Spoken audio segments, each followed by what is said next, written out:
Family Matters, programang nagtataguyod sa pamilyang Pilipino sa himpilan ng 702 DZAS, FEBC Radyo TV, Agapay ng Sambayanan.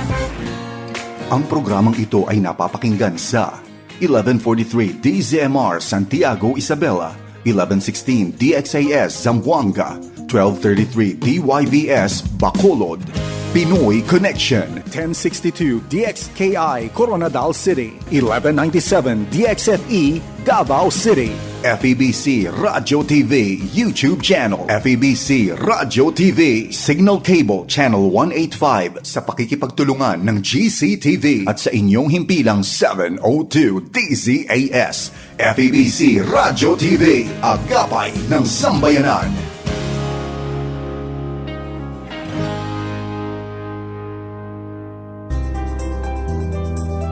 Magandang araw mga kaibigan, kaagapay dito po sa Family Matters Thursday edition. Ako po inyong kaibigan, Ate Muling Guillermo.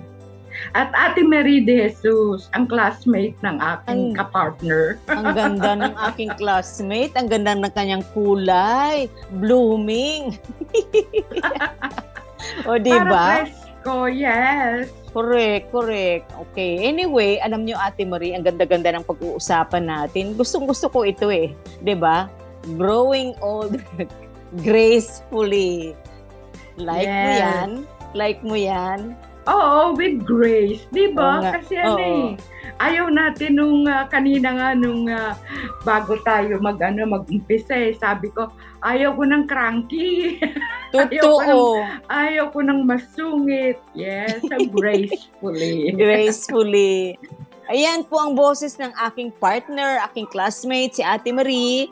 Nais ko lang pong pasalamatan lahat ng ating mga tagapakinig, lalo na yung nakikinig sa atin sa radio, sa nagda-drive sa taxi, sila ay nagda-grab, or sa bahay lang yung mga kababaihan, mga wives, mga elderly, mga seniors na nasa bahay lang sila, nakahiga, nag-retire na. Salamat po sa inyong pagsama sa atin. Of course, lahat po ng station na ay member ng Kapisanan ng mga Broadcasting ng Pilipinas. Salamat po sa inyong pagtutok sa inyong radyo at yung iba sa Facebook. Diba, Ate Marie, nakakatuwa naman na talagang tayo ay umaangat pa rin kahit na gracefully growing older, Ate Marie. Pero ako sa radyo pa rin ako nakikinig. Sumisilip lang ako sa live streaming para makita ko yung suot, yung ganyan, sinong bisita. Ganun lang naman. At ako naman ay sa cellphone na may akong app ng FEBC. So, yun ako nakikinig habang may binubuting-ting dito sa bahay. Yan po ang aking ginagawa. Wala na akong radyo, Ate Marie. Anyway, kailangan kong bumuli ulit sa studio natin. Anyway, Ate Marie, ang ating pag-usapan, Grow Older Gracefully. Ang verse po na nais nating i-share galing sa Psalm 71, 18-19. Basahin ko lang po sa English, sa NIV. So even to old age and gray hairs, O God, do not forsake me until I proclaim your might to another generation, your power to all those to come. Your righteousness, O God, reaches the high heavens. You who have done great things, O God, who is like you? Ate Marie, sa Tagalog, please. Ayan, sa Tagalog naman, sa Magandang Balita, Biblia, Awit 71, tama nga ba ako? 18 hanggang 19. Matanda na't puti na ang aking buhok. Huwag ako kasi talagang puti buhok eh. Huwag akong iiwanan ang samo ko sa iyo. O Diyos, hayaan mong ihayag ko ang lahas mong tinataglay, samahan sa bawat lahi sa daigdig ay lilitaw. Dakila ka, Panginoon. Matuwid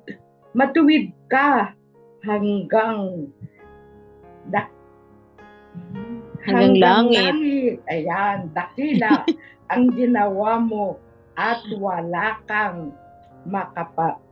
makaparis. Ayan. Wala kang makaparis. Ayan, Ayan. si Ate Marie. Ate Marie, buti yung verses natin na nakalagay naman sa screen, ano? Oo. Kaya pag sila ay naka-Facebook Live ay mababasa nila yung ating verses. So yun, mga kaagapay, growing older, gracefully, at idagdag ko lang, gratefully. Ayan, Ate Marie. O, di ba? At saka yun yung pagkakasi nag-senior citizen na, di ba? Ito yung isang bagay na kahit na nagkakaedad tayo, pwede pa rin tayo na yung maging maganda ang ating pagkakaedad.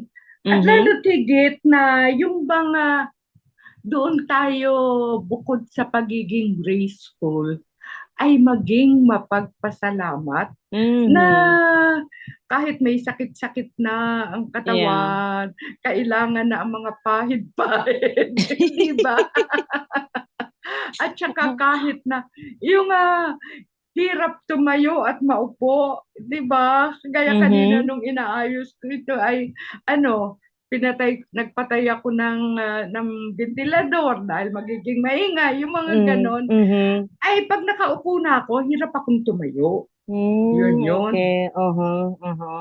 So, siyempre, pero ang Diyos ay kasama tayo. Sabi nga dun sa sa talata natin, di ba? Sa ating Bible reading, hindi niya tayo iniiwanan, hindi niya tayo pinababayaan. Wag mo nang pansinin ang maputing buhok. Totoo yan, di ba? Sabi mo nga kanina, no, yung kahit yung iba ay may mga pains na, but I praise God, Ate Marie, nagkaedad na ako, no, nag-birthday ako kailan lang. Sa akin naman, Ate Marie, wala naman, praise God, di ba sabi ko kasi wala akong maintenance. Beauty maintenance ka lang. Beauty maintenance. Siyempre, nag-exercise ako, very very alert kasi ako, masyado akong mabilis masunog yung aking mga calories. No, kasi mabilis ang kumilos, but I'm fortunate, no, na binigyan ako ng Panginoon ng kalakasan. Although minsan kanina nga sabi ko, parang ayaw ko na gusto ko na pumunta sa kabilang buhay. sabi ni Kayla, ate, wag muna. Wala akong kasama. Oo nga. Ayan, mga kaagapay. Walang susuko. Bawal. Ayan. Yes. Bawal susuko. So sa ating pong pag-usapan, sa totoo lang, hindi naman natin maiwasan yung mga pains, diba, Ate Marie? Ayaw naman natin yun. Ayaw natin na may mga nararamdaman tayo, may kahinaan ng ating katawan, pero talagang darating at darating po yun, no? So fortunate lang ako dahil medyo delayed yung aking mga maaring narasan ko in the coming years, but I'm ready for that. Kasi tanggap ko naman na mangyayari yon. Pero, ang sabi nga sa atin dito, mayroon tayong guidelines. Galing po yan sa salita ng Diyos na makakatulong po sa atin paano harap sa ating pagtanda or as we go on right now, sa ating pagtanda ay we can still be graceful, we can still be with dignity, at saka we can still be grateful. Ayan. Ate Marie, ang una, alam mo sabi dito, ang advice po sa atin, be sure you're right with God. Ayan. Ay, oo. Kasi sa kanya tayo umaasa Tapos, hindi ka naman pala okay sa iyong relasyon. Parang parang ang hirap isipin na hihingi ka sa kanya ng saklolo, hihingi ka sa kanya na huwag kang iiwan. Hindi naman pala okay ang iyong relationship. Tama. Kaya number one, dapat ay ayos. Siyempre nagkakasala, pero ihingi ng tawad, makipag-ayos sa kanya. At kung ikaw naman, meron tayong tagapakinig, ay talagang wala pang pasimulang relationship with God, pwede mong gawin yun sa pamagitan ng prayer na pagkilala na si Jesus ay namatay para sa iyong kasalanan at ikaw ay iniligtas. At iyon ang pagpapakita ng Diyos ng pagmamahal sa atin.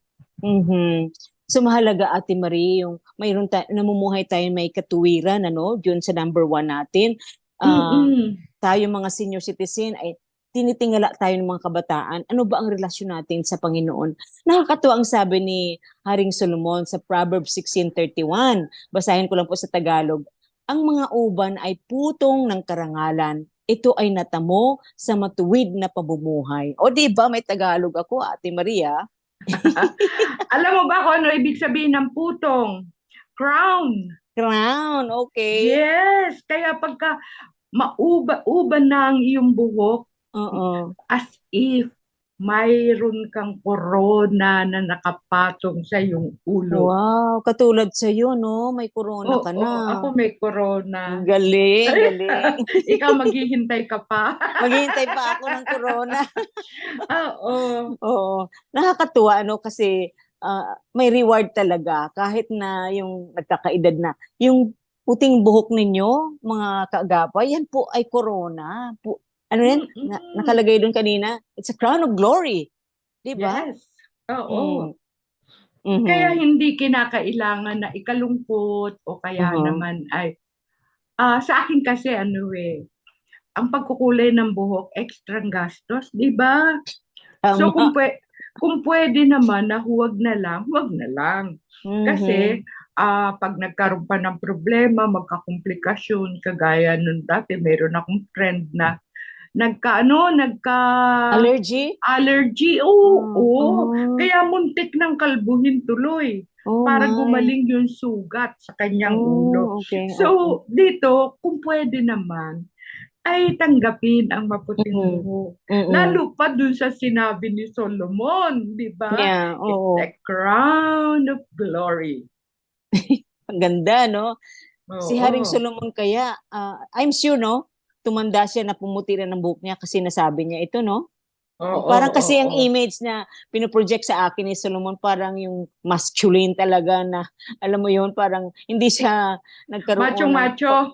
Macho-macho, hindi siya nagkaroon ng katandaan. Ganun ang image ko sa kanya, lalo na siguro sa kabataan ngayon. Pero the fact that he said this, alam niya, dumaan siya sa ganung edad na pumuti ang kanyang buhok. At saka Ate Marie, ang sabi din dito, dapat sa isang nagkakaedad na, bawat umaga, ano po ba dapat ang ating gawin? Diba? Sabi nga sa Matthew 6:33, but seek first the kingdom of God and His righteousness, and all these things shall be added unto you. Ate Marie, anong idadagdag sa atin bilang matatanda na dun sa sinabi ng Matthew 6:33? Ang mga idadagdag sa atin, yung mga bagay na ating hinahangad sa ating pagtanda. Yung mga bagay na ating hinahangad sa ating buhay, mga pangangailangan, yung ganon. Pero kaya nga lamang, ang kondisyon, seek Him first. Correct. Hanapin muna natin siya. Kaya sa umaga, pagkagising natin, tiyakin natin na tayo ay hahanapin natin ang Panginoon. Tayo'y mananalangin sa Kanya. And then, we can ask anything na gusto nating hingin sa Kanya. Ganda. Ang ano lang doon, siyempre, learn to wait. Diba? Hindi naman agad-agad na pag nanalangin ka, babagsak na yan sa harapan mo. May mga times na may tinuturo sa atin ng Panginoon na, teka muna, hintayin mo muna, hindi pa yan bagay sa iyo. Kailangan sa isang sa isang taon, ito muna ang ibibigay ko sa iyo, which is better for now. Kaso Ate Marie, di ba, pag kunyari ako ay matanda na, nasa pre-departure, kailan nasagutin ng Panginoon yan? Parang ang tagal-tagal, maghihintay pa ba ako? Di ba? Parang, gaano katagal pa ba ako maghintay? Pero ang panawagan natin, sabi nga, Ate Marie, we still have to wait. Hindi natin alam, maaaring bigla na lang bubulagta sa harap mo yan bukas, di ba? According in His perfect time talaga. Kahit na nagkaedad ka na, parang hindi mo na kailangan maghintay. Kasi, di ba, sabi nga sa pre-departure, Pero yun po ang mahalaga. Pag naghihintay ka willingly and talagang you're waiting na expectantly sa Panginoon at siyempre kailangan mamuhay ka ng may katuwiran. Ay, favor ng Lord ibibigay niya sa iyo. Yes, maging yung mga bagay na hindi natin hinihingi, ibinibigay niya dahil alam niya kung ano ang ating kailangan. Wow, grabe. Galing, no, kahit diba? hindi natin sabihin. Alam mo, Ate Marie, dito rin sa Psalm 92 verses 13 to 14, ang Psalm 92, alam ko si Moses ang sumulat nito di ba? Kasi sabi niya dito, those that he planted in the house of the Lord shall flourish in the courts of our God. They shall still bring forth fruit in old age. O, ayan, Ate Marie, anong ibig sabihin? They shall still flourish and they shall still bring forth fruit in old age. Ano yan? Na kahit tayo may edad na, mayroon pa ring bunga. Meron pa rin tayong bunga na makikita sa atin. So marahil dito yung bunga ng banal na espiritu, yung fruit of the spirit, o kaya naman ay bunga ng mabuting gawa. Kaya wag natin sabihin, naku, wala na akong magagawa. Ay naku, kaya ang gagawin natin, sungit-sungit lang. Hindi. Oo, pwede pa tayong maging magandang halimbawa sa ating kapwa, lalo na sa mga kabataan, bilang may edad na. Ay, talaga namang in-emphasize si Ate Marie, bilang may edad na. So, yun pong palala sa atin, mga punong natanim sa tahanan ni Yahweh, sa templo ng ating Diyos, bunga nila'y darami. Tuloy ang pagbunga kahit na ang punong ito ay tumanda, lunti at matatag, at ang dahon nito ay laging sariwa. Wow, ang ganda. Alam mo, Ate Marie, sabi ni isang author, si Paul Powell, tama ba yung pag-pronounce mo? Paul Powell. Sabi niya, we are to be faithful not just until we are tired or until we retired. We are to be faithful until we are expired, until our going or His coming. Oh my goodness. Ito ay magandang paalala sa mga nakikinig na mga kabataan. Huwag ka nang maghintay na ikaw ay mag-retire bago ka maging tapat sa Panginoon. Totoo. Bago ka maglingkod sa Kanya. Bago ka gumawa ng maraming bagay. Now na! Gawin mo na! Oo, yung kailangan mo na gawin. So pinagpapala naman yung mga sumunod sa atin. Alam ko, ako naranasan ko din yan. Yung mga sinundan ko mga elderly, akala ko ay hindi ako mamumuhay ng katulad nila. Pinagpupray ko naman yon. Ayan, ang bilis ng oras sa atin. Ate Marie, ang pangalawa is radiate a positive attitude. Ayan. Pag sinabing radiate, ano to? Parang ilaw. Okay. Parang araw, yung magniningning, makikita talaga yung ating attitude, yung ating positibo na attitude. So, kinakailangan nakikita yun, hindi itinatago. Okay. Diba? Sa mukha, hindi kailangan itago. Oo, iyon, hindi ba? Kaya nga, yung pagkayong, halimbawa, pag ikaw ay humarap sa tao, nakikita ba na ikaw ay masaya? Nakikita ba na yung ang pananaw mo sa buhay ay positibo? Kailangan nakikita yun.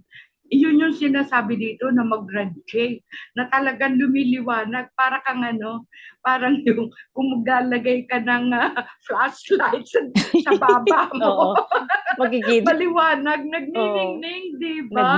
Pero hindi mo kailangan ng flashlight para magningning. Correct.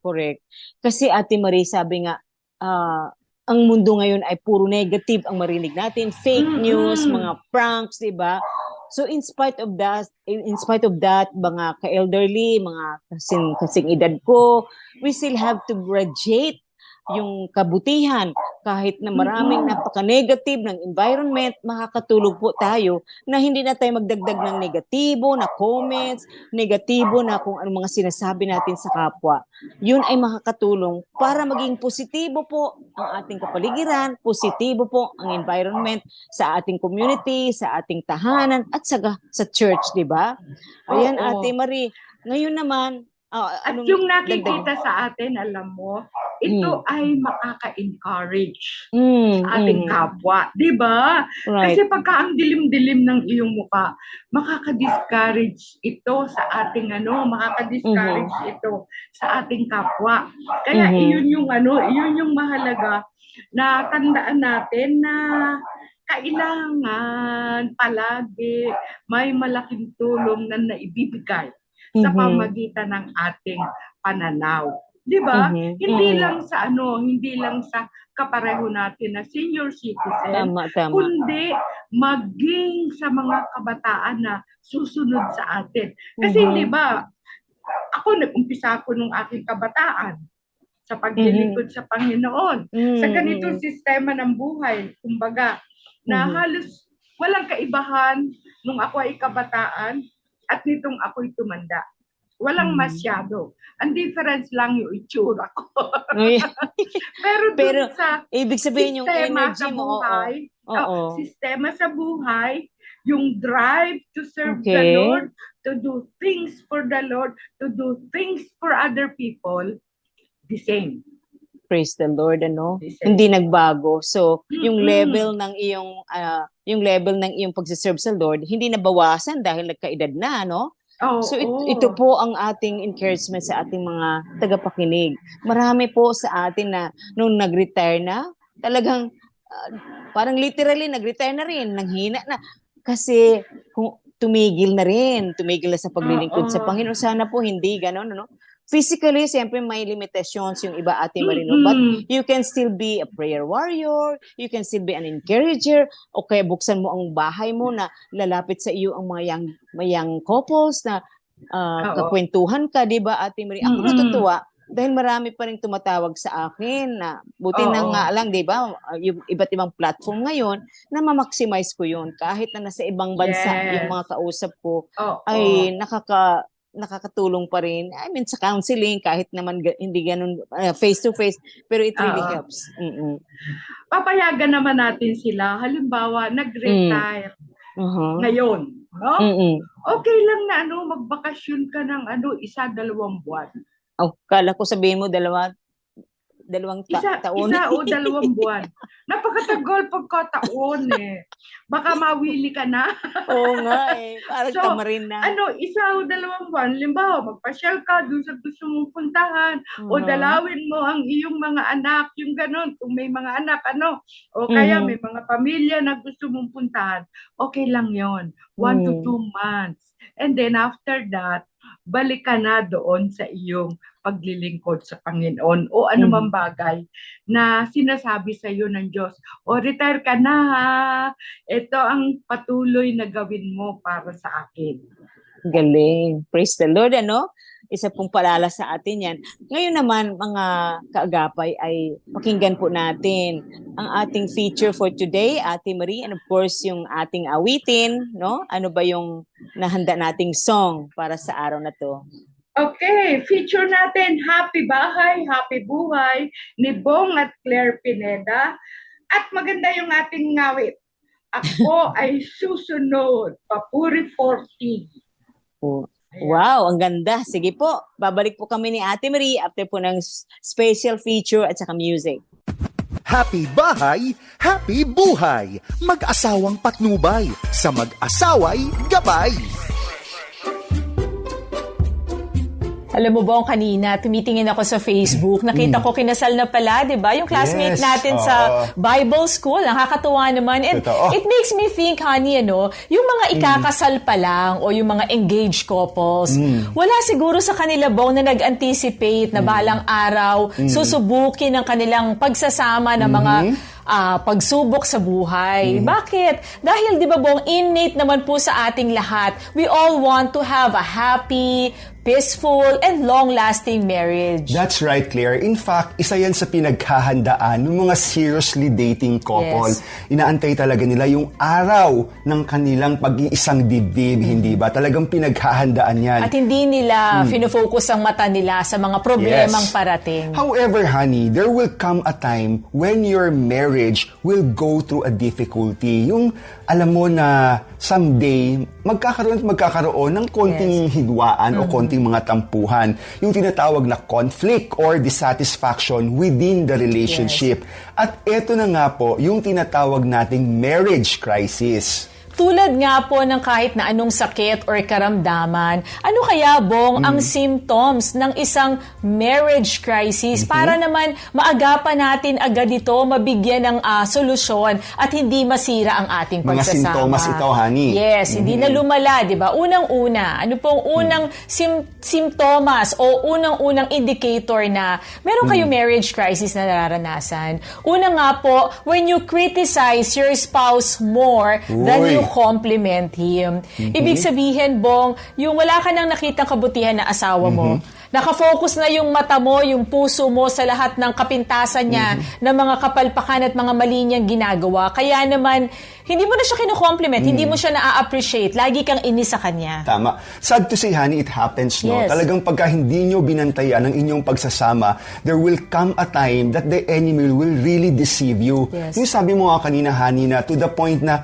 kahit na anong gawing maganda ng iyong spouse, talagang hindi mo na nakikita. Pero isang pagkakamali lang, isang bagay lang na magawa niya that is not right for you sa standard mo, bigla mo na siyang kinikriticize. Number 2, when you avoid spending quality time together. This is also important, honey. Kailangan bantayan natin ang ating pagsasama kasi baka once in a while, alam mo yung ayaw mo na mag-spend ng oras sa iyong asawa, yung umiiwas ka na sa asawa mo, yung to the point na talagang ayaw mo na siyang makasama. When you feel you are more comfortable to be alone or to be with your friends rather than your spouse. Siyempre, minsan naman po kaagapay, may mga panahon na gusto mo mag-isa, di ba? Lalo na kapag may pinagdadaanan ka o gusto mong focus sa iyong trabaho. Pero yung sinasabi natin dito, Bong, yung talagang intentional na siya. Umiiwas na siya na makasama yung asawa dahil hindi na siya nag-enjoy sa company ng asawa. Tsaka yung pakiramdam mo na ayaw mo na talaga. Mas nanaisin pa niya na makasama ang kaibigan rather than be with the spouse. Ibig sabihin po niyan, medyo mag-ingat na dahil Red isa flag. pong indicator yan na may nararanasan ng crisis sa buhay o sa pagsasama ninyo. Number 3, when you start keeping secrets from your spouse. Wow. Diyan na po nagsisimula yung natututo ka ng magsinungaling. Tataguan. Umiiwas ka sa mga tanong ng asawa mo. And tandaan po natin, mga kaagapay, kapag ho tayo hindi open, hindi tayo honest at transparent sa ating pagsasama, that is a breeding ground for the enemy to plant infidelity and That's right. other serious marital problem. Number 4, ito ang pinakahuli sa lahat. When you start to disconnect yourself from your spouse and from your marriage. Ito nga yung Nakakalungkot na sinasabi yan. natin, honey, na umiiwas ka na, di ba? Ayaw mo na ng whatever connection with your So spouse. may emotional disconnection. Yes, yung tipo na talagang wala ka ng pakialam sa inyong pagsasama at even sa mga goals ninyong dalawa. Yung ang gusto mo na lang basta mag-provide sa pamilya mo at sa iyong mga anak. Isang malaki pong indicator yan ng marriage crisis. Kaya naman po, mga kaagapay, we really have to be intentional in our marriage. Kailangan po matuto tayo mag-navigate through challenges and emerge stronger. Ano man po yung mga pagsubok na nararanasan natin, kailangan ho talaga together mapagtagumpayan natin at lumabas po tayo na mas malakas at mas matibay. Importante din po that we engage ourselves in an open and honest communication. At higit sa lahat, let us pray together as a couple dahil yan lamang po ang solusyon upang mapanatili niyo po ang init ng inyong pagsasama. Lagi po nating tandaan ng mag-asawang sabay manalangin. Na pagtatagumpayan lahat ng suliranin. Ako po si Bong Pineda. At ako naman po si Claire para sa Happy Bahay. Happy buhay! Happy bahay, happy buhay. Mag-asawang patnubay, sa mag-asaway gabay.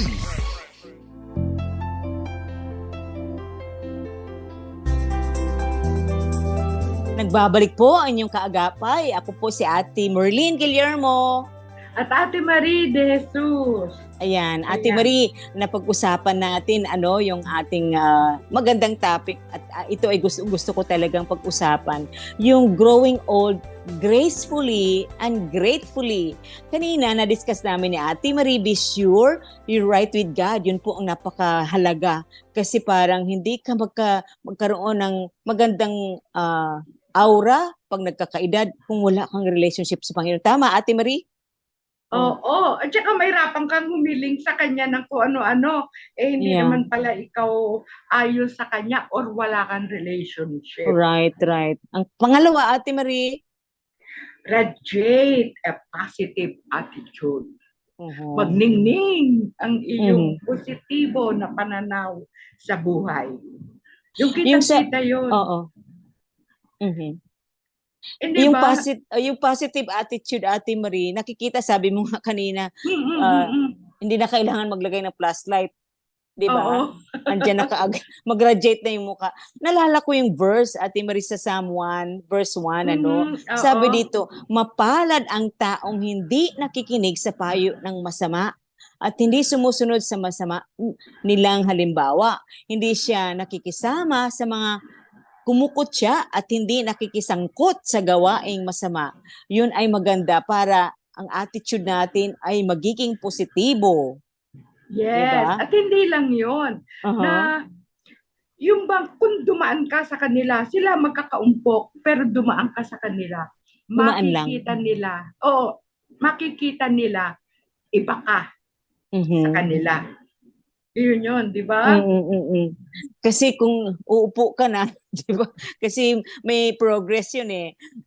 Lalakad, tapos tumayo, standet, tapos seated. King James kasi. Kasi pagka ikaw ay nakiupo, hindi ikaw ang may control ng kwentuhan. Okay. Ito yun eh, di ba? Kasi ngayon, umupo iba, ka na eh, no? Oo. Pero iba kung halimbawa, dumaan kang ganon, tapos pinabalik ka at sinabi na pwede samahan mo kami kasi parang iba ka. So, ibig sabihin nun, bibigyan ka nila ng kalayaan na ikwento ang iyong pagiging iba. Ayun. Kasi nakita yung kaibahan, So, pero kung umupo ka, nag-uumpukan dyan, puro marites, ay, ikaw naman ay nakikinig at nagdadagdag ka na, ay hindi magandang influence, no? Hindi positibong influence mo sa paligid o sa mga nakikiumpukan.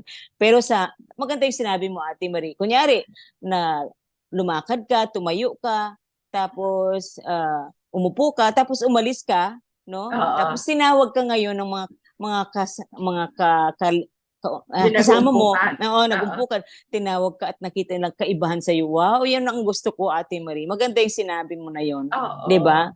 Hindi yung pinabalik ka kasi yung sinabi mo kaninang negative, sino-sino yun? 'Di ba? Magsimula ka na magkwento ng mga marites. So yung pong influence natin mahalaga. Ngayon, Ate Marie, dito naman, nais ko lang i-share yung sinabi ni anyway, ang pangatlo, Ate Marie, is maintain a sense of humor. Wow, I like this. Yung matuto naman tayo na tumawa. Correct. Diba? Yung mamaya may nagpapatawa na, hindi ka pa rin matawa. O kaya naman yung ikaw mismo matuto ka magpatawa, pero dito clean humor, ha? Naman. Clean humor yung gano'n. Kasi ako talaga, pagka halimbawa nga, hindi maganda yung patawa, o yung nagpapatawa at the expense of another person, hindi ako tumatawa. Tapos, minsan mapapansin ako, sasabihin, ate, ba't hindi ka tumawa? Grabe ka naman. Sabi ko kasi ang pinagtatawanan ibang tao hindi naman pagpapatawa lang. Pero natatawa naman ako pagka yung mayroong joke na talagang nakakatawa. Kasi yung aking yung aking kagrupo pagka Sunday lunchtime, ay naku, marami kaming katatawanan. Panay talagang aming tawanan. Ang saya, di ba? Ako din, Ate Marie, masayahin kasi akong tao. Kapag kunyari, kami ay nasa Philippine Council of Evangelical Churches Women's Commission, may board meeting kami, mayroon kaming fellowship o may retreat. Ay, sabi nila, ayan si Ate Merlin. Si Merlin, maraming baon yan. Alam mo yon, marami akong jokes na natutuwa ako na isi-share ko. Siyempre, sabi mo nga minsan, kanina Ate Marie, minsan pag nagpapatawa ka, hindi natawa yung tao kasi yung punchline, hindi ayos ang punchline mo, 'di ba? So may tao talaga na hindi hindi sila gifted. Alam ko gift din yung pagpapatawa, yung sense of humor. Pero sabi dito nga, sa Proverbs 17:22, nakakatuwa, si Solomon ulit ang nagsabi, no? A merry heart does good like a merry heart doeth good like a medicine. And the wonderful thing is that there aren't any side effects. Hala, Ate Marie, walang side effects. Nakakatuwa kasi naman. May mga gamot kasi na na may mga side effects kuminsan. Pero ang masayang puso daw ay katulad ng gamot. Oo. At ang kanyang tawag dito, komentaryo ng ating material ay walang side effects ang gamot na yun. Ang ganda, di ba? Sa Tagalog kasi ganito, Ate Marie, ang pagkamasayahin ay mabuti sa katawan. At ang malungkuti, unti-unti namamatay. Ito naman sa Tagalog. But ito parang hindi tugma sa English, sa translation. Ay, hindi kasi yung English, kasi kalahati lang ang kinuha mo, yun lang first part, hanggang doon sa Merry Heart. Pero ang kabuuan ng verse ay nandun yung a comparison of Merry Heart and yung pagiging malungkot, yung masaya at malungkot. Kaya tinapos niya, pag malungkutin ka, mamamatay ka agad. Unti-unting mamatay. Pero totoo naman yun, yung mga sobrang malulungkutin na tao. Kasi halimbawa yung mga nalulungkot, yung makikita, kumisan sa mga news nga makikita mo, di ba? Yung ang hina-hina, akala mong may sakit, wala naman sakit.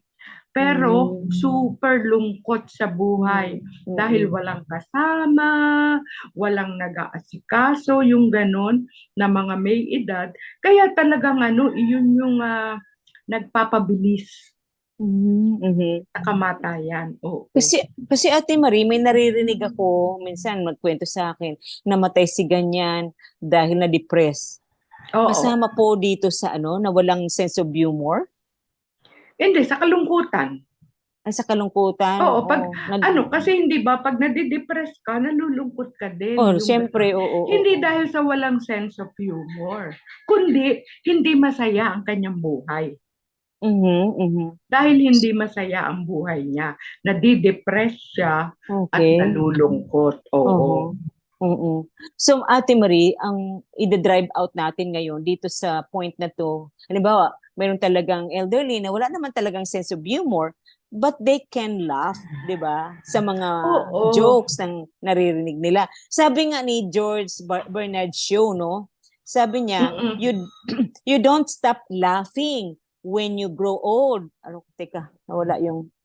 Sabi niya, you don't stop laughing when you grow old. You grow old when you stop laughing. Ayan. Nagets mo? Oo. Natatanda ka pag hindi ka tumawa.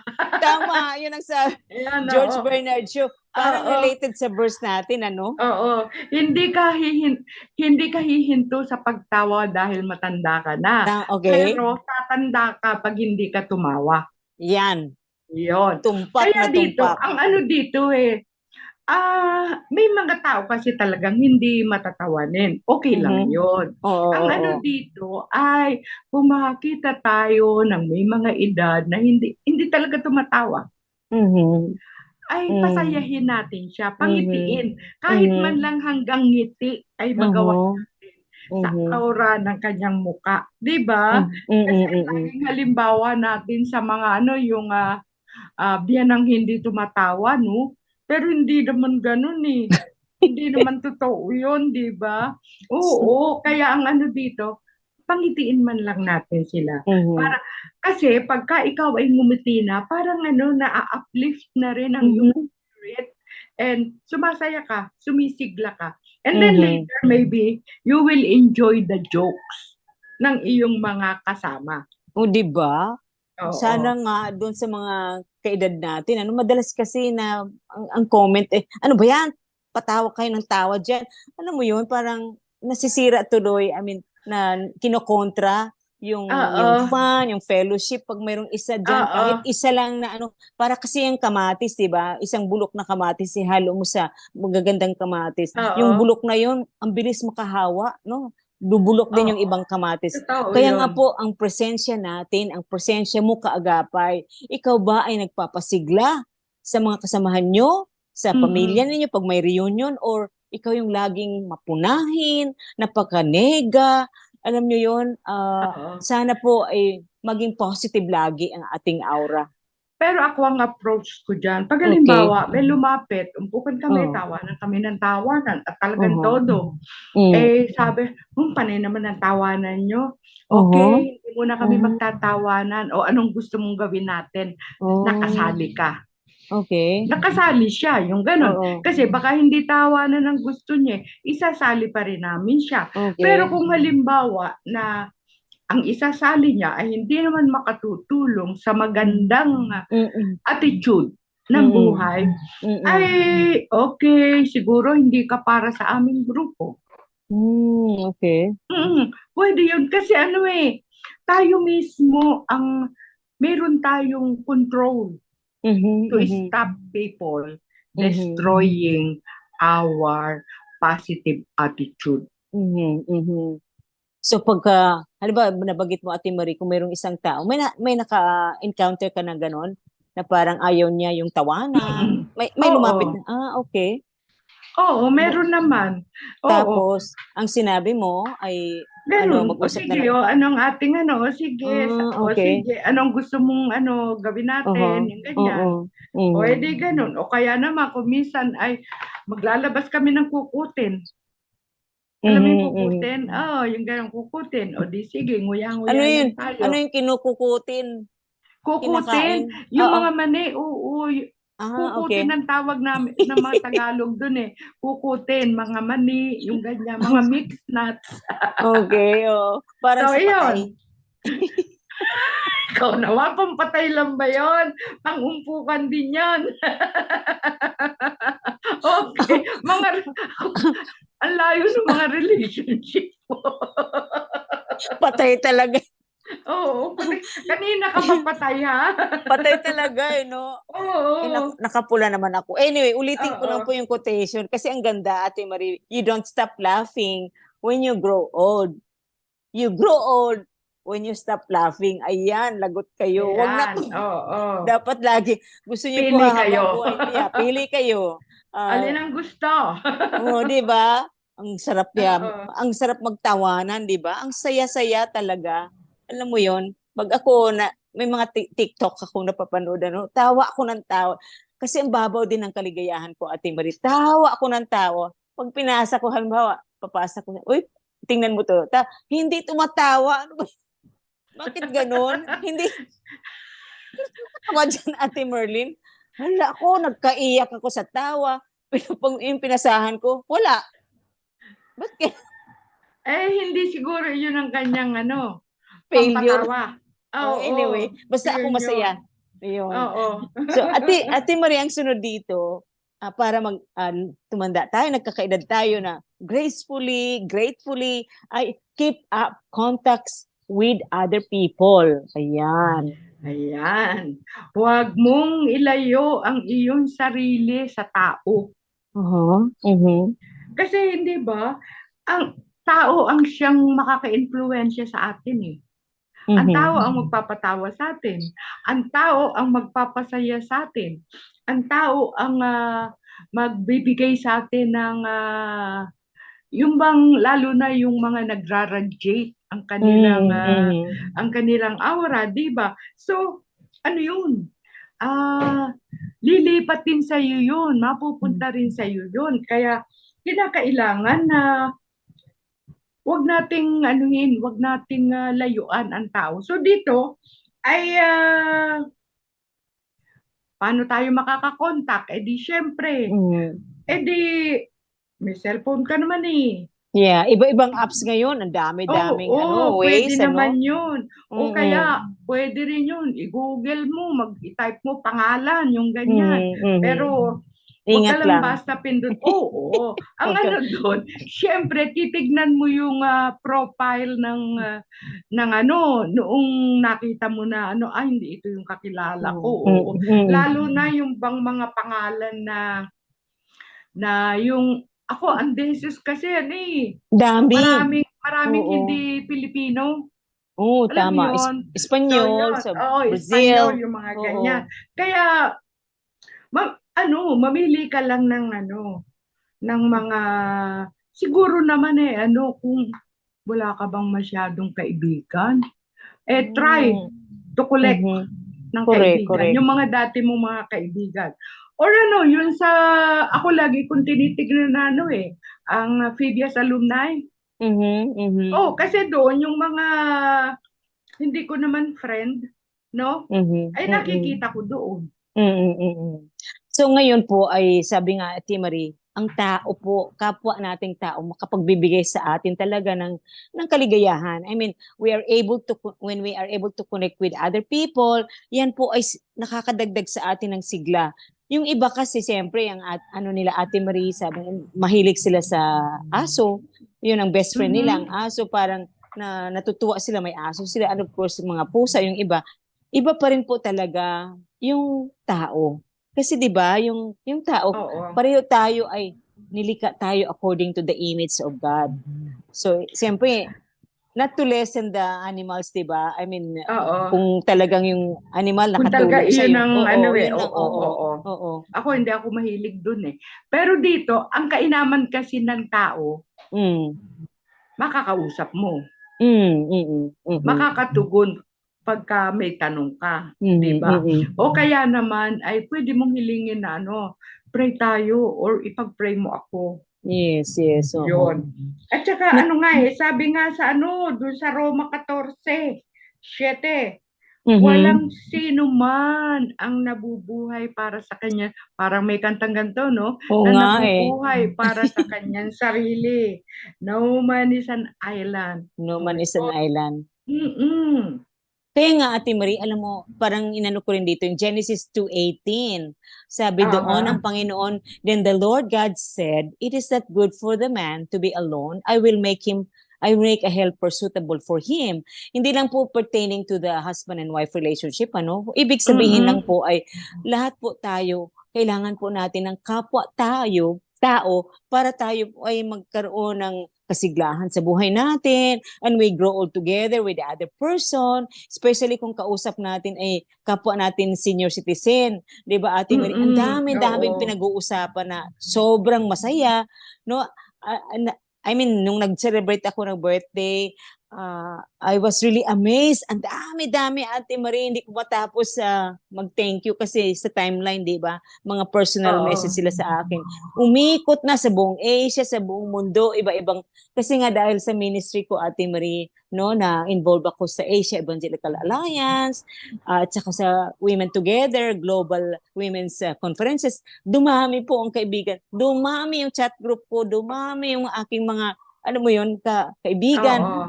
So, I praise God na siguro dahil din ako ay isang mapagkaibigan na tao. I enjoy with people, alam mo. Blessing din yon sa akin na makaibigan ako. Kung mag-uumpisa ka pa lang, pwede na yung 5 hanggang 10 muna. Okay. Na ma-maintain mo na mga contact people na maaring pwedeng ka mag-anak, di ba? Na matagal mo nang hindi nakikita. Pwedeng ka mag-anak, pwedeng churchmate dati, pwedeng kaklase, yung mga ganon na kasi ito madadagdagan din yung iyong social life. Halimbawa, kung hindi ka nakaka-contact sa mga kamag-anak mo, paano kang mapapasabihan sa mga reunion? Diba? Maski sa mga kaklase, paano ka masasabihan ng reunion? Ang kainaman nito, pwede kang tumanggi, pwede kang pumunta. So madadagdagan ang iyong mga tao kahalubilo sa iyong buhay. So, kung baga may nakikinig sa atin ngayon sa mga remote places, nakikinig sa atin sa radyo, no? Maaring yung community nyo maliit lang, kung mayroon kang church, kaibigan, alam nyo, yun ang pinaka-basic talaga na makakasama mo yung mga kasama mo sa church. Patuloy kang mag-pray. Ibig sabihin, umattend ka lagi sa pananambahan, sa prayer meeting, o ano man yung mga fellowship dyan. Sumali ka ng sumali. Kasi yan po ay nakaka-lessen din sa ating mga pelekas, nakakabawas din po yung stress, di ba? Kasi sabi nga sa ating material, sabi dito, kapag ikaw ay hindi ka nakikipaghalubilo sa kapwa, parang mayroon kang sense of self-centeredness. Tama ba yun? Medyo masakit, pero totoo po yan. And kapag ikaw ay nakafocus sa sarili mo, ito po ay magsimula ng terrible tragedy sa buhay mo. Kasi nga, ang sabi natin kanina, no man is an island. Pero ang kasabihan a man wrapped up in himself makes a mighty small package. And I might add, sabi nung author, a mighty miserable one also. Diba kapag yung entitlement, ako dapat, yung ganun self-centeredness. Ito po ay isang tukso ng kaaway. Diba, Ate Marie, parang nagpapansin ka lagi, gagawa ka ng senaryo na titingnan ka ng mga tao, lalapitan ka. Sa negative na paraan, hindi po maganda. Oo. Doon sa sinabi mo na at least ang pinakaano ay yung church, no? Yung mga churchmate mo. Kasi alam mo, lalawak pa rin yun Kasi halimbawa, nagkaroon ng okasyon sa isang churchmate mo, i-invite ka, so yung kanyang mga kamag-anak din, madadagdag din sa mga makakalubilo mo. Tama. Yung oo. Ako kumisang kahit children's party na i-invite. Correct. O diba? Ikaw ay magiging bata rin. So ito yung mga bagay na na yung bang talagang may enjoy mo ang buhay. Wag kayong mag-solo flight. Wag kayong lagi na lang na nag-iisa kayo. Kasi hindi ba meron ng one time merong news ako na napanood na yung namatay siya na nag-iisa. Kaya lamang napansin ay dahil naaamoy na sa kapaligiran. So, yun, ganon. Huwag niyong gawing miserable ang inyong buhay na kayo ay nag-iisa. So, yan po ang reminder natin sa ating mga kaagapay, biblical po, sabi nga sa Genesis 2:18, sabi ko kanina, sabi ng Panginoon, hindi maganda sa isang tao na nag-iisa. Hindi lang po para yun sa mag-asawa, kundi sa atin, mga widows, mga widowers, mga single, kailangan po natin talaga ng kapwa na dapat makahalubilo tayo sa kanya. Ayan, Ate Marie, ang sunod natin ay ito, maganda to take care of your physical health. Ayan, nako. Ayan, alagaang mabuti ang ating kalusugan. Correct. Kasi dito, yung mga nabanggit nating una, hindi mo may enjoy. Kung hindi malusog ang iyong katawan. Di ba? Tama. Opo. Kung masasaktin ka. Okay lang na, syempre, pag nagkakaedad, talagang hindi yata maiwasan ang magkasakit. Kagaya ko, di ba? Pero at least kung alam mo na may sakit ka, di magpa-check up ka, di maresitahan ka ng ng gamot, di ba? So, yung sigla ng katawan mo ay hindi 100% na bababawasan. Kahit na ikaw ay may sakit, yung gano'n. Kasi hindi ka naman hindi naman porke nagkasakit ka bedridden ka na. Hindi naman. Oo, hindi naman. Basta't binabantayan mo, basta't inaalagaan mo. At para dun sa mga caregiver, ay ito yung na pababangunin nyo. Ang inyong inaalagaan na may edad. Oo, kasi pag halimbawang hindi sila pinapansin na masyado, talagang nawiwili na nakahiga. So, mahirap. Pag nawili ng nakahiga, parang bumababa din yung kanyang lakas. Yun. So, kaya bangon-bangon, upo-upo, tayo-tayo, lakad-lakad. Kasi dito sa ating sinabi, Ate Marie, ay intentional din sa mga elderly na kayo po mismo gagawa ng paraan. Of course, marami naman talaga na hindi naman nila sinasadya. Ibig sabihin, meron talaga pinanganak na fragile, mahina talaga, lumaki na sakitin. So, siyempre, hindi naman natin sisihin doon sa taong yon kasi maaring since birth, ganun siya talaga. Pero, praise God, kung ikaw ay ikaw ay nag-50, 60, nandiyan ka pa rin. So, ibig sabihin, you have already taken care of yourself, di ba? Kasi umabot ka sa ganung edad eh. So, sige pa, kung ikaw ay masigla pa rin, tuloy-tuloy pa rin, kaibigan, ay ingatan mo yung katawan. Kasi nga, sabi nga ni Apostle Paul naman, kanina puro si Solomon, Pero ngayon naman, Si Pablo naman. Okay. Sabi niya, di ba, sa 1 Corinthians 6:19-20. Okay. Basahin ko, ha? Hindi sige. ba ninyo, Tagalog ito, Ate Marie, hindi ba ninyo alam na ang inyong katawan ay templo ng Espiritu Santo na nasa inyo at pinagkaloob ng Diyos sa inyo? Hindi nyo pag-aari ang inyong katawan sapagkat binili na kayo sa isang halaga.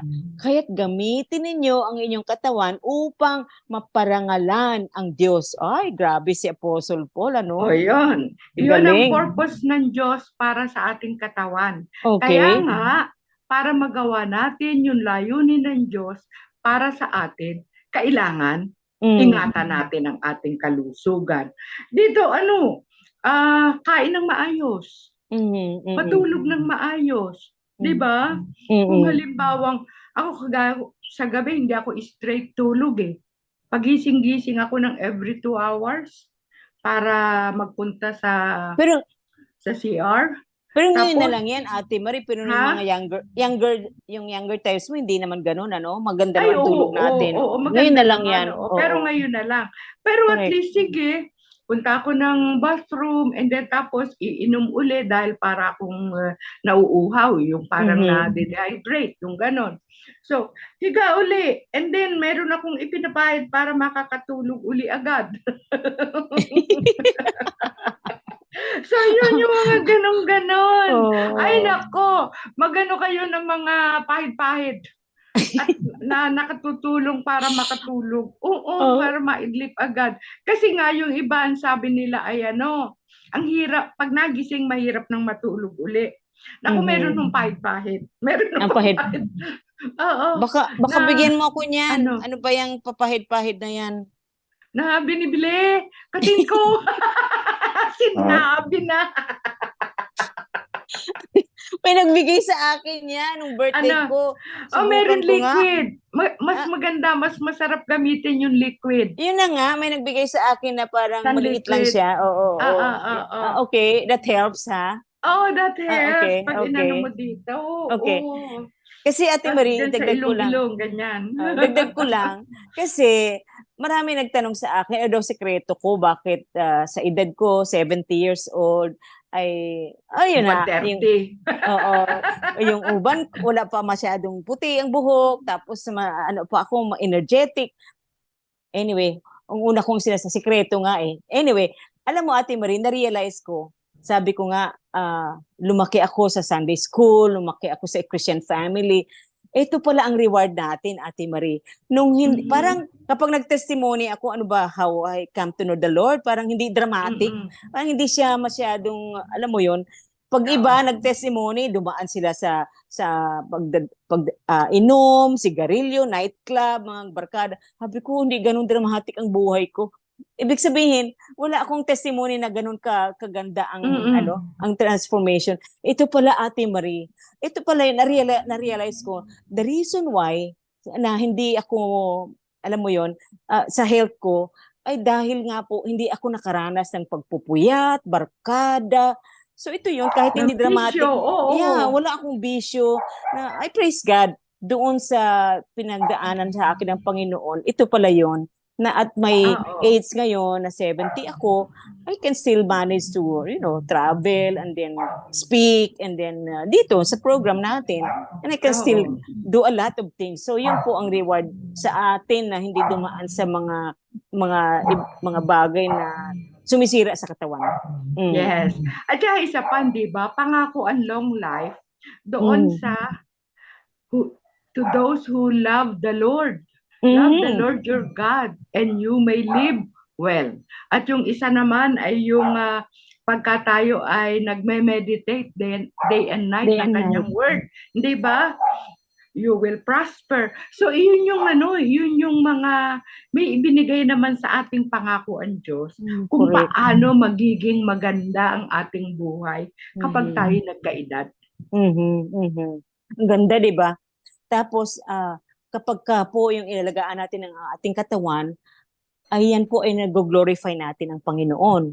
So pag nag-glorify mo ang Panginoon, ibig sabihin ikaw ay naglilingkod sa Panginoon dahil nagpapasalamat ka sa pagbigay sa iyo ng Panginoon ng sigla sa katawan mo.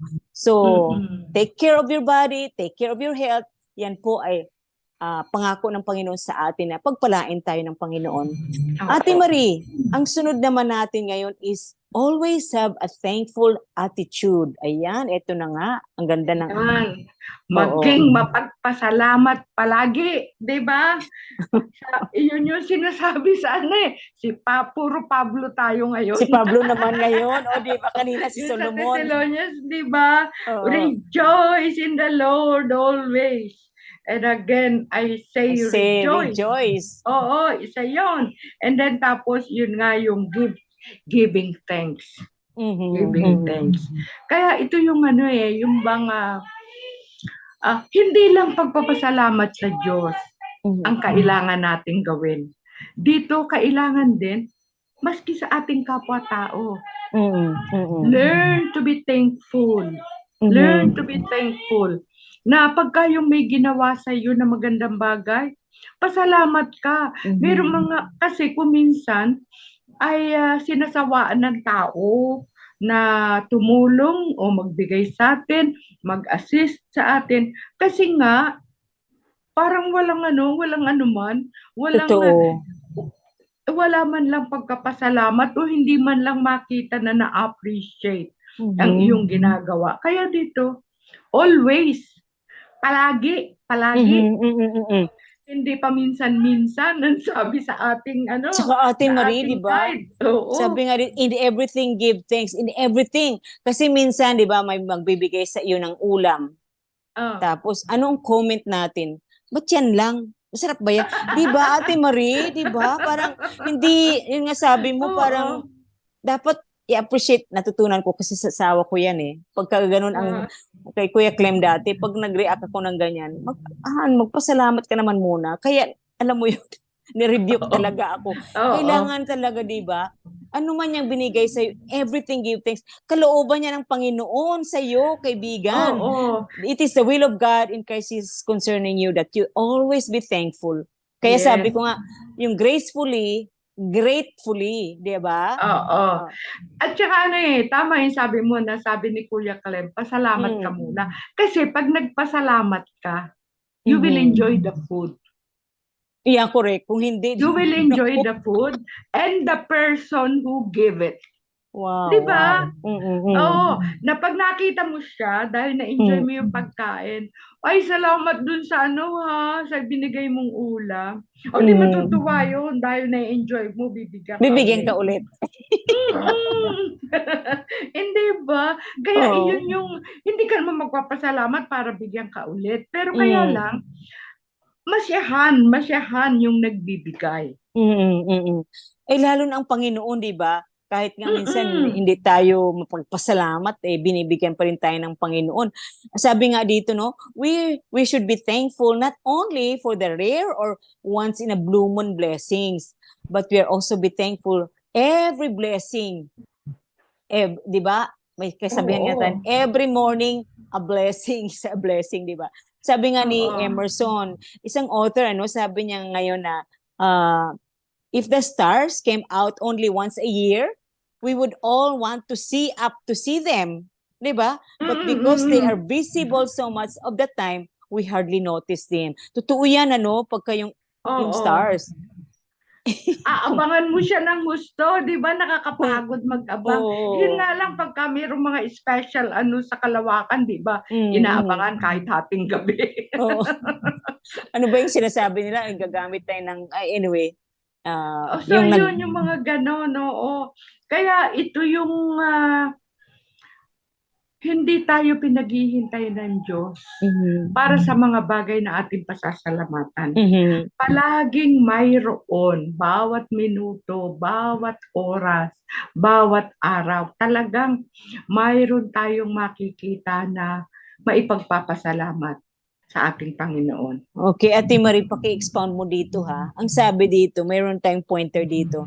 We are to thank Him not only amidst life's pleasantries and joys, but also amidst life's reverses and disappointments and sorrows. Ate Marie, paki-ano mo nga yan? Magpapasalamat ba ikaw sa gitna ng bagyo, sa gitna ng maraming pagsubok sunod-sunod? Ayan. How can you be thankful? Ang ano naman dito, hindi naman ibig sabihin na yung tuwan-tuwa ka. Ay, naku, may namatay ako mag-anak. Ay, naku, may bagyo ngayon. Hindi naman iyon ang ibig sabihin.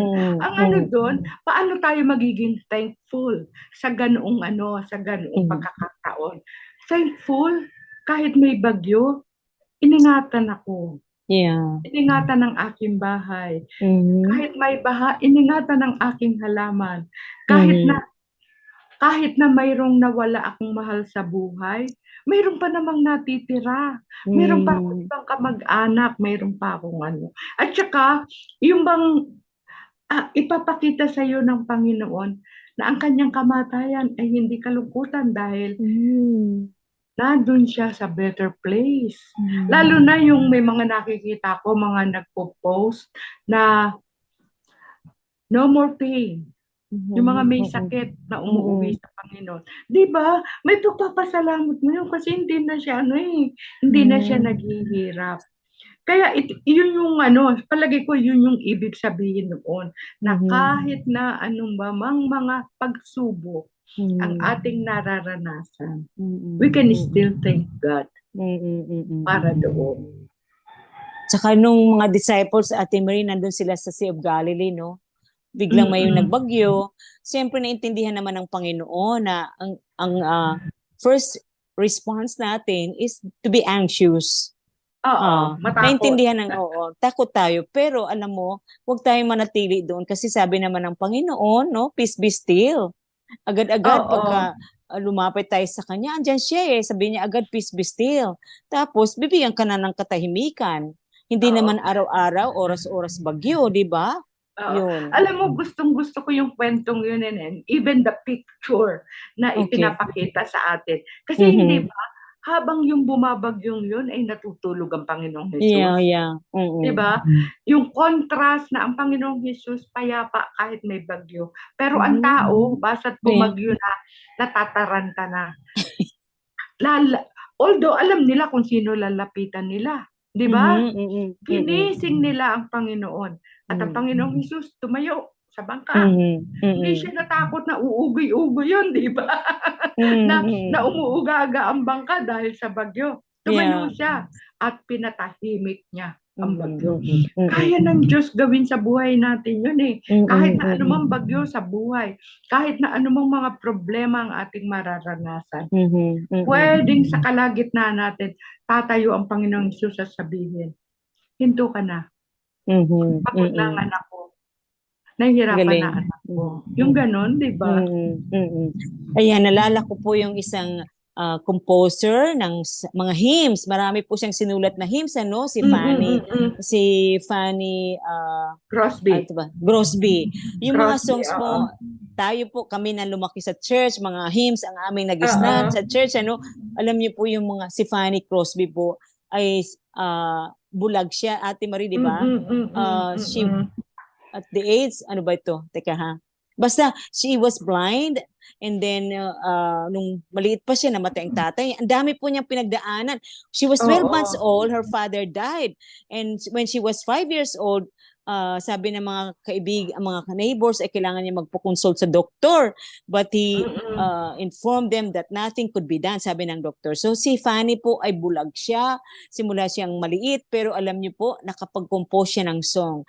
Halimbawa po yung song na Blessed Assurance, Jesus is Mine.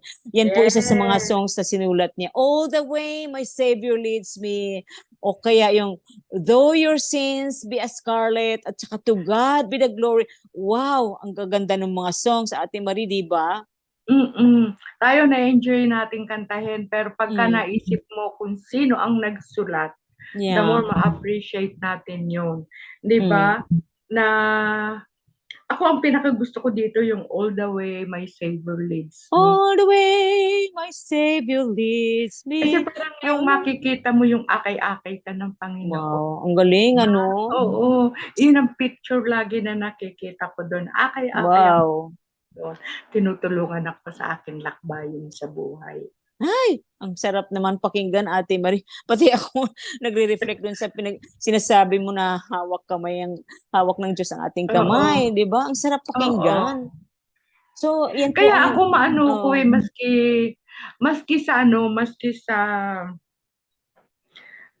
maski sa touchy ako yung ganun. Halimbawa kagaya nga nung may isang araw ng linggo ay isinabay ako ni Diadem at saka ni Irma. Alam mo, na-appreciate ko talaga yung inaakay niya ako, yung akay niya ako, hawak niya ako, inaalalayan niya ako. Tapos binitbit pa nga niya yung isa sa aking bitbit. Sabi ko, magaang lang naman yan, kaya ko na yan. Ang cute naman, Diadem. Kasi maski nung buhay si Pastor D, ganun siya. Inaakay niya, takay niya, papa niya. Kaya iyon yung na-appreciate ko palagi. Na hindi lang sa Panginoon, kundi maging sa mga tao, physically, they really hold your hands para alalayan ka. Nalala ko yung minsan lumabas kaming pamilya, pagka medyo madilim nilalakaran, hindi ako masyado hindi ako mabilis lumakad. Mahirap makakita. Oo, mabilis ako lumakad pagkapantay. I appreciate my son. Ay, hawak-hawak niya. Hawakan kita, ganyan-ganyan. Buti na lang yung anak ko makisig, So, hawak ko sa kanya. Andun yung trust ko na hindi niya ako ipapahamak. Natutuwa ako. Mga anak ko, I know. I praise the Lord for my children. Anyway, Ate Marie, si Fanny Crosby was a living testimony to the fact that being thankful is not a matter of one's circumstances, but rather of one's decision. She made up her mind while she was still a little child that she would count her blessings and not her liabilities. Wow! Grabe. Ngayon naman, Ate Marie, mayroon akong ni-research Kasi kung sabihin ng mga tao, sino ba yung Fanny Crosby na yan? Parang kilala nila si Fanny Serrano. Joke lang. Parang Fanny Crosby po, 1915 pa siya, yung year na yun, parang hindi makakonect. Pero meron akong i-share sa ating mga kaagapay. I'm sure kilala nila si Nick Vujicic. Diba, Ate Marie? Ay, oo. Sabi ni, yung walang kamay, walang paa, di ba? Ang tindi. So may testimony siya na nung maliit siya, gusto yung mag-suicide, kasi puro bully, left and right, parang walang pag-asa talaga. Pero alam niyo po ba, mayroon siyang quotation, sabi niya, I never met a bitter person who was thankful.